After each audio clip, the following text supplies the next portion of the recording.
சென்னை வானகரத்தில் தொடங்கியது அதிமுக செயற்குழு மற்றும் பொதுக்குழு கூட்டம்.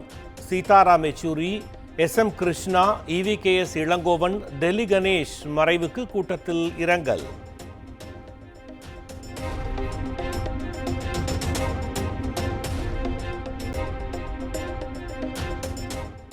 அதிமுக செயற்குழு பொதுக்குழு கூட்டத்தில் 26 தீர்மானங்கள் நிறைவேற்றம். அதிமுக செயற்குழுவில் 9, பொதுக்குழுவில் 17 என 26 தீர்மானங்கள் நிறைவேறியது.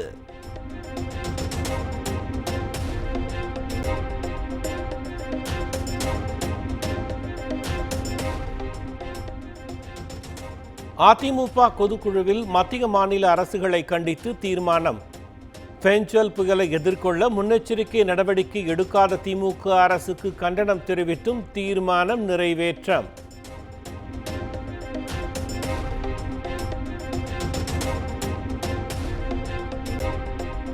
திமுக ஆட்சியில் சட்டம் ஒழுங்கு சீர்கேடு, விலைவாசி, சொத்து வரி, மின்கட்டண உயர்வுக்கு கண்டனம் தெரிவித்து தீர்மானம். பழைய ஓய்வூதிய திட்டம் உள்ளிட்ட தேர்தல் வாக்குறுதிகளை நிறைவேற்றாமல் திமுக அரசு வஞ்சித்து வருவதாக கண்டனம்.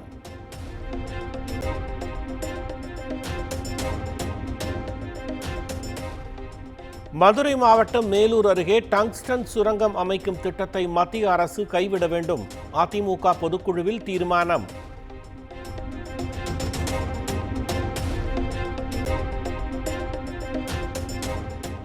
திருக்குறளை தேசிய நூலாக மத்திய அரசு அறிவிக்க வேண்டும்.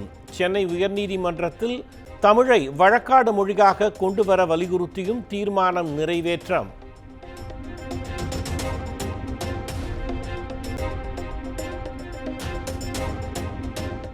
தமிழக அரசு சாதிவாரி கணக்கெடுப்பு நடத்த வலியுறுத்தி பொதுக்குழுவில் தீர்மானம் நிறைவேற்றம்.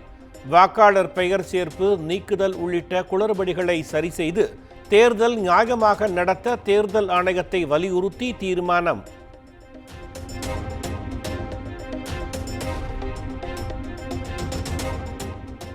கல்வியை மீண்டும் மாநில பட்டியலில் சேர்க்கும் வகையில் அரசமைப்பு சட்டத்தில் திருத்தம் கொண்டு வர வேண்டும். மத்திய அரசுக்கு அதிமுக வலியுறுத்தல்.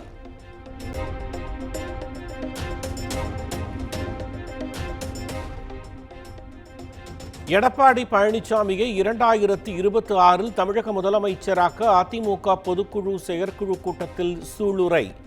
அதிமுக கூட்டத்தில் சூளுரைத்த நிர்வாகிகள்.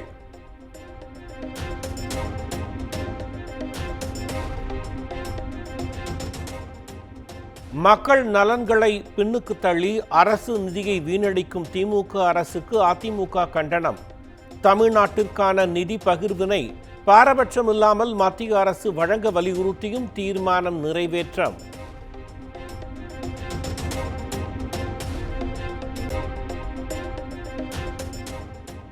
அதிமுகவிற்குள் கருத்து வேறுபாடும் இல்லை, சலசலப்பும் இல்லை என சி.வி. சண்முகம் பேச்சு. அதிமுக கூட்டணியை திமுகவை அமைத்து கொடுத்துவிடும் எனவும் காட்டம். அதை பொதுச் செயலாளர்கள் பார்த்துக் கொள்வார்கள். கூட்டணி அமையும். நம்ம அமைக்கிறோமோ இல்லையோ அவன் அமைச்சு கொடுத்துருவான். கவலையே படாதீங்க. ஸ்டாலின் அவனே அமைச்சு கொடுத்துருவான். கூட்டணியே அமைச்சிருவான். காலம் நமக்கு அனைத்து இந்திய அண்ணா திராவிட முன்னேற்ற மிகப்பெரிய வெற்றி கூட்டணி அமைத்து தரும்.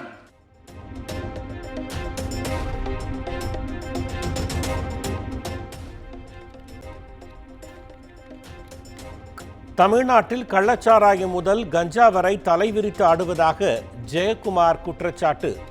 மக்கள் நலன் பற்றி ஸ்டாலின் மாடல் அரசு கவனிக்கவில்லை எனவும் விமர்சனம்.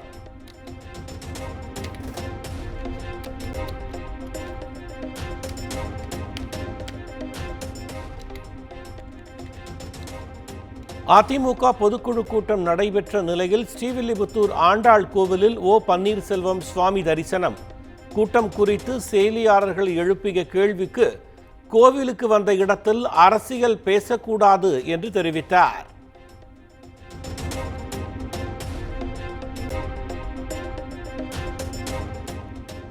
அதிமுக பொதுக்குழு கூட்டத்தில் பங்கேற்ற நிர்வாகிகளுக்கு கமகம விருந்து. மட்டன் பிரியாணி, சிக்கன் 65 என 7000 பேருக்கு பிரம்மாண்ட உபசரிப்பு.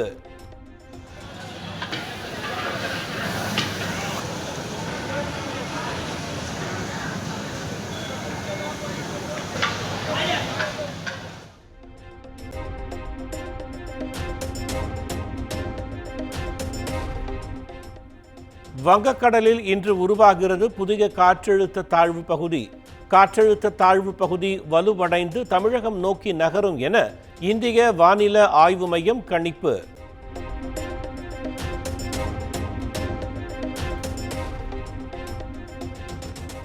வரும் 17, 18ஆம் தேதிகளில் தமிழ்நாட்டில் மிக கனமழை பெய்ய வாய்ப்பு. ஆரஞ்சு எச்சரிக்கையை விடுத்தது வானிலை ஆய்வு மையம்.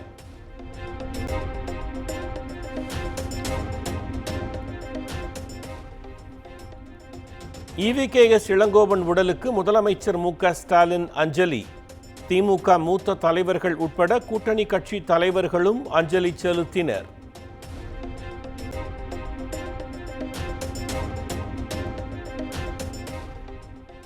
மறைந்த காங்கிரஸ் மூத்த தலைவர் EVKS இளங்கோவன் உடலுக்கு அரசு மரியாதை. தமிழ்நாடு அரசு அறிவிப்பு.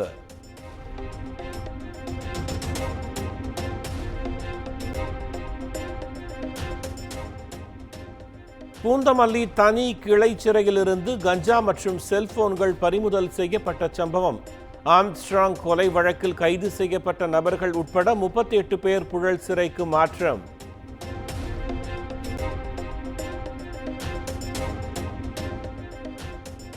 செம்பரம்பாக்கம் ஏரியிலிருந்து 6000 கன அடி உபரி நீர் திறப்பால் தண்ணீரில் மிதக்கும் வீடுகள்.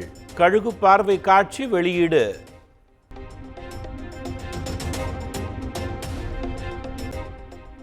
மதுரை கிருதுமால் நதி வாய்க்கால் தூர்வாரப்படாததால் விளை நிலங்களுக்குள் புகுந்த வெள்ளம்.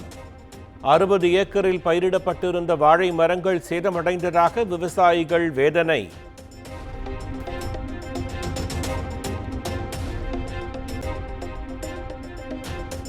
தஞ்சை மாவட்டம் திருவையாறில் நூற்றுக்கணக்கான ஏக்கர் நெற்பயிர்கள் நீரில் மூழ்கி சேதம்.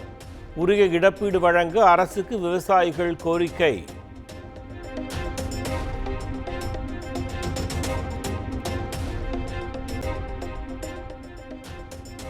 மூன்று நாட்களாக பெய்த கனமழையால் வெள்ளத்தில் மிதக்கும் தூத்துக்குடி.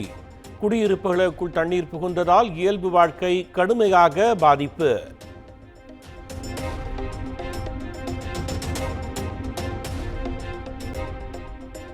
தஞ்சை மாவட்டத்தில் வடிகால் பணிகள் முறையாக தூர்வாரப்படவில்லை என விவசாயிகள் குற்றச்சாட்டு. கால்வாய் உடைப்பால் 32,000 ஏக்கர் விளை நிலங்கள் சேதமடைந்ததாக வேதனை.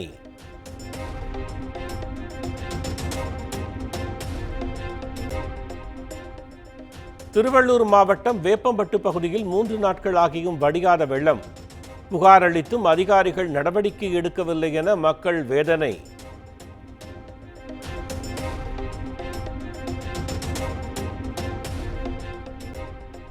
திண்டுக்கல் மாவட்டம் பெரும்பாறை அருகே மலைச்சாலையில் மண் சரிவு. பேருந்து சென்று கொண்டிருந்த இடத்திற்கு அருகே ஏற்பட்ட மண் சரிவால் பயணிகள் அச்சம்.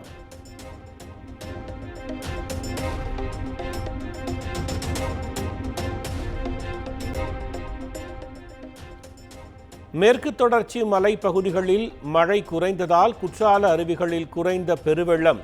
சுற்றுலா பயணிகளின் பாதுகாப்பை கருத்தில் கொண்டு அருவியில் குளிக்க 4வது நாளாக தடை நீட்டிப்பு.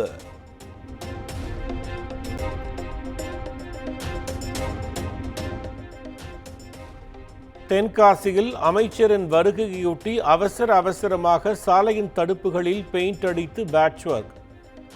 வாகன விபத்தில் கவனம் செலுத்தாத நெடுஞ்சாலைத்துறை அதிகாரிகள் அரசை ஏமாற்ற முயற்சிப்பதாக மக்கள் குற்றச்சாட்டு.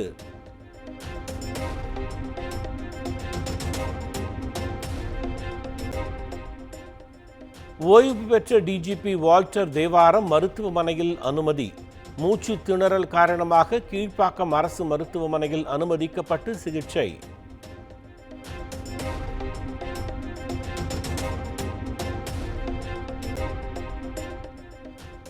திருவண்ணாமலை அண்ணாமலையாரை தரிசிக்க வரிசையில் நின்று கொண்டிருந்த பக்தர்களிடையே தள்ளுமுள்ளு. கூட்ட நெரிசலை கட்டுப்படுத்த கோயில் நிர்வாகம் முறையான ஏற்பாடுகளை செய்யவில்லை என குற்றச்சாட்டு.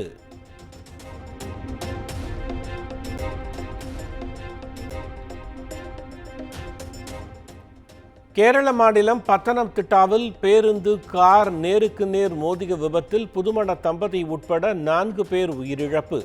மலேசியாவுக்கு சென்ற தம்பதியை காரில் அழைத்து வந்தபோது பேருந்து மோதி உயிரிழந்த சோகம்.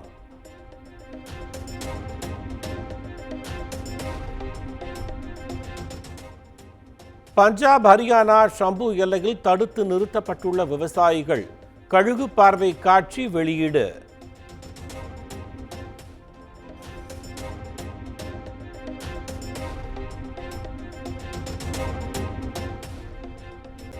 டெல்லியில் குறைந்தபட்ச வெப்பநிலை 7 டிகிரி செல்சியஸாக பதிவு.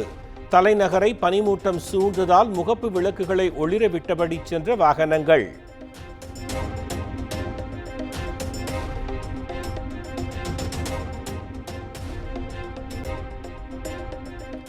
ஜம்மு காஷ்மீர் தலைநகர் ஸ்ரீநகரில் குறைந்தபட்ச வெப்பநிலை -5 டிகிரி செல்சியஸாக பதிவு.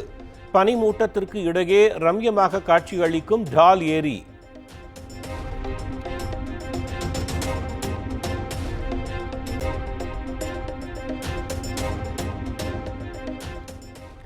ஜம்மு காஷ்மீரின் பூஞ்ச் மாவட்டத்தில் வெள்ளை போர்வை போர்த்தியது போல சாலையில் படர்ந்துள்ள பனி.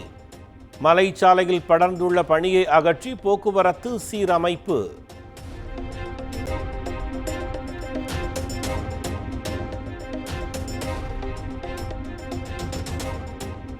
உத்தரப்பிரதேச மாநிலம் சம்பலில் 46 ஆண்டுகளுக்கு பிறகு திறக்கப்பட்ட அனுமன் கோவில். போலீஸ் பாதுகாப்புக்கு இடையே பூஜை செய்து வழிபாடு.